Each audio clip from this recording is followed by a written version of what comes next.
गरीब तिरंगे वाली। शांति की दो जुड़वा बेटियां थीं, नैना और सुनैना। अपनी दोनों बेटियों की पढ़ाई के खर्च के साथ साथ उसे अपने सास ससुर की दवाइयों का भी खर्च उठाना पड़ता था। फिर एक दिन शांति मिट्टी के कुछ खिलौने तैयार करके उन्हें बेचने जाने लगती है, लेकिन तभी रास्ते में कॉलेज की कुछ लड़कियां उसे रोक लेती हैं। सुन खिलौने वाली, तेरे ये खिलौने कितने के हैं? मेम साहब, एक खिलौना 100 रुपए का है। ठीक है, हमें सारे खिलौने दे दो। ये सुनकर शांति बहुत खुश हो जाती है। उसके बाद वो टोकरी के सारे खिलौने उन लड़कियों को दे देती है। मैंने आप सभी को 12 खिलौने दिए हैं, आप सब मुझे 1200 रुपए दे दीजिए। अरे ठहर जा, इतनी भी क्या जल्दी है, जरा हमें इन खिलौनों की जांच तो करने दे। उसके बाद वो सभी लड़कियां एक एक कर खिलौनों को जमीन पर पटकने लगती हैं। देखते ही देखते सारे खिलौने टूटकर बिखर जाते हैं। अरे तेरे खिलौने तो बहुत ही बेकार क्वालिटी के हैं, ये तो जमीन पर गिरते ही टूट गए। अब हम तुझे पैसे नहीं देने वाली। लड़कियों की हरकत से शांति हैरान हो जाती है। ये सब क्या है? मिट्टी के खिलौने जमीन पर पटकने से टूट जाते हैं, ये बात तो सभी को पता है। तुम सबने जानबूझकर मेरे खिलौने तोड़े हैं। देखो, मैंने बहुत मेहनत से खिलौने बनाए थे। तुम सब मुझे मेरे पैसे दे दो। किस बात के पैसे?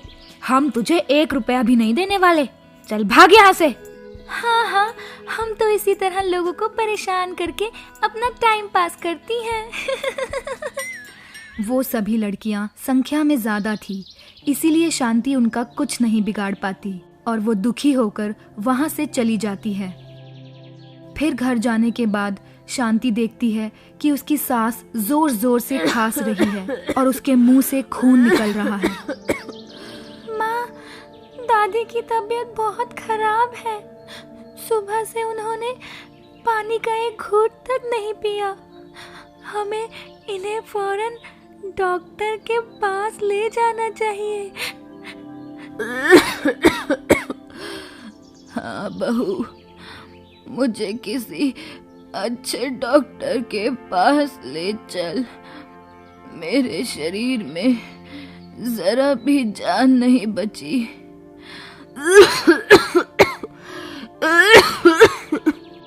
ऐसा लगता है कभी भी मेरे प्राण छोड़ जाएंगे। लेकिन डॉक्टर की फीस देने के लिए शांति के पास पैसे नहीं थे। मम्मी जी, इस वक्त मेरे पास पैसे नहीं हैं। मैं पड़ोसियों से पैसे मांग कर देखती हूँ, शायद कोई मेरी मदद कर दे। उसके बाद शांति अपने पड़ोस में रहने वाली रीटा नाम की औरत के घर पैसे मांगने पहुंच जाती है। रीटा, मेरी सास की हालत बहुत खराब है, उन्हें जल्द से जल्द किसी डॉक्टर के पास ले जाना होगा।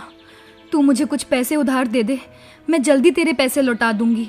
अरे तू तो पूरी तरह बेशर्म हो गई है, आए दिन मुझसे पैसे मांगने आ जाती है। तेरी मनहूस शक्ल देखकर मेरा सारा दिन बिगड़ जाता है। तू यहाँ से जा, मैं तुझे पैसे नहीं देने वाली। उसके बाद शांति नीलम नाम की औरत के पास मदद मांगने जाती है। नीलम, मेरी सास की तबीयत बहुत खराब है, दया करके मुझे कुछ पैसे उधार दे दे। अरे तुझे पैसे उधार देकर मुझे अपने पैसे डुबाने हैं क्या? मैं अच्छी तरह जानती हूँ तेरे घर में खाने के लाले पड़े हैं। तुम मेरे पैसे कभी वापस नहीं कर पाएगी। तुम जैसे गरीब लोग इसी तरह कोई न कोई बहाना बनाकर लोगों से पैसे मांगते हो। नहीं नहीं नीलम, मेरा यकीन कर, मैं समय पर तेरे पैसे लौटा दूंगी। देख, मुझे बेकार की बहस करने का शौक नहीं है। मैंने कह दिया ना, मैं तुझे पैसे नहीं देने वाली। चल भाग यहाँ से। इस तरह नीलम भी शांति को डांट कर भगा देती है। हे भगवान, ये तू मेरी कैसी परीक्षा ले रहा है? थोड़े थोड़े पैसों के लिए मुझे तरसना पड़ता है।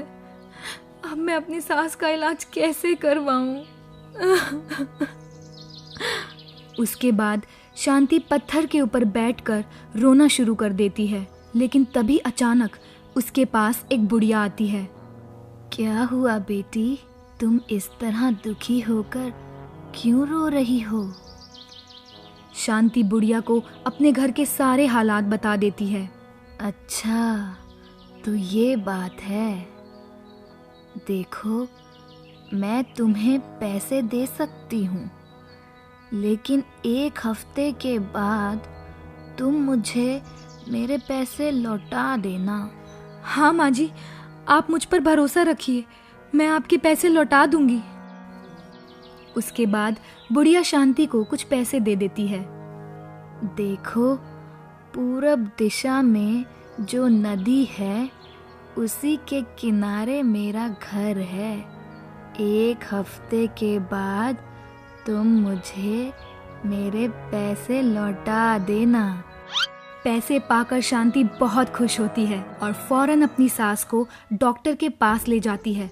डॉक्टर शांति की सास को कुछ दवाइयाँ दे देता है और अगले ही दिन वो पूरी तरह स्वस्थ हो जाती है। उस दयालु बुढ़िया का लाख लाख शुक्रिया, उसकी वजह से मेरी सास ठीक हो गई है, लेकिन मुझे 1 हफ्ते में उसके पैसे भी लौटाने हैं। उसके बाद शांति खेत में मजदूरी का काम करने लगती है। दूसरे मजदूरों के मुकाबले बहुत ज़्यादा देर तक काम करती थी ताकि उसे ज़्यादा मजदूरी मिल सके। देखते ही देखते 1 हफ्ता बीत जाता है। फिर शांति उस बुढ़िया के घर जाकर उसके पैसे लौटा देती है, लेकिन कुछ ही दिनों बाद शांति का मकान मालिक किराए के लिए उसे परेशान करने लगता है। मुझे जल्द से जल्द ढेर सारे पैसे जमा करने होंगे। कुछ दिनों में 15 अगस्त आने वाला है, मैं तिरंगे बेचकर पैसे कमा सकती हूँ। उसके बाद शांति अपनी दोनों बेटियों के साथ मिलकर घर पर ही ढेर सारे तिरंगे तैयार कर लेती है। फिर शांति और उसकी दोनों बेटियां घूम घूम कर तिरंगे बेचने लगती हैं, लेकिन सारा दिन मेहनत करने के बाद भी उनकी कुछ खास बिक्री नहीं होती। शाम को जब तीनों थक हार कर घर पहुंचती हैं, तो मकान मालिक उन्हें खूब डराता धमकाता है। मैं तुम्हें कल तक का समय दे रहा हूँ, अगर मुझे कल पैसे नहीं मिले तो मैं तुम सभी को घर से बाहर फेंकवा दूंगा। ये धमकी सुनकर शांति बुरी तरह घबरा जाती है। अगले दिन फिर से तीनों माँ बेटी तिरंगे लेकर बेचना शुरू कर देती हैं। बाबूजी, तिरंगे ले लो, 15 अगस्त आने वाला है, अपने घर पर लगाने के लिए 1 तिरंगा ले लो। माँ, दोपहर हो गई, लेकिन अभी तक हमारा एक भी तिरंगा नहीं बिका। अब हम क्या करेंगे? हमारा नसीब ही खराब है बेटी। इतनी कड़ी मेहनत करने के बाद भी हम थोड़े से भी पैसे नहीं कमा पाती।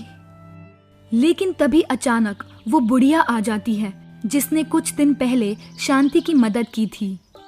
अच्छा, तो तुम तीनों तिरंगा बेच रही हो? लाओ, मुझे सारे तिरंगे दे दो। उसके बाद बुढ़िया शांति को ढेर सारे पैसे देकर उससे सारे तिरंगे खरीद लेती है। फिर अगले ही पल बुढ़िया कुछ मंत्र पढ़ती है और देखते ही देखते सारे तिरंगे हवा में उड़ते हुए आसपास के मौजूद सभी घरों की छत पर जाकर लग जाते हैं। ये चमत्कार देख शांति और उसकी बेटियों की आंखें फटी की फटी रह जाती हैं। अरे, अचानक ये चमत्कार आपने कैसे किया?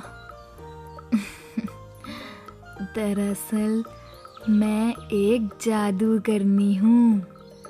मैं लोगों की परीक्षा लेती हूँ। उस दिन तुम्हें पैसे उधार देकर मैं तुम्हारी ईमानदारी देखना चाहती थी। तुमने बिना कोई चालाकी किए वक्त पर मुझे मेरे पैसे लौटा दिए, इसीलिए मैं तुमसे बहुत प्रसन्न हूँ। तुम तीनों जितने चाहे उतने तिरंगे बनाकर तैयार कर दो। मैं तुमसे सारे तिरंगे खरीद लूँगी। ये सुनकर शांति और उसकी बेटियां बहुत खुश हो जाती हैं। उस दिन से तीनों माँ बेटी दिन रात मेहनत करके ढेर सारे तिरंगे तैयार कर लेती हैं। दूसरी तरफ वो बूढ़ी जादूगरनी सारे तिरंगे खरीद लेती है। इस तरह कुछ ही दिनों में शांति और उसकी बेटियां बहुत पैसे कमा लेती हैं। तीनों माँ बेटी की मेहनत और लगन देख बुढ़िया उन्हें रहने के लिए एक सुंदर सा घर भी भेंट कर देती है। इस तरह शांति को उसकी मेहनत और ईमानदारी का फल मिल जाता है और वो अपने परिवार के साथ हंसी खुशी अपना जीवन जीने लगती है।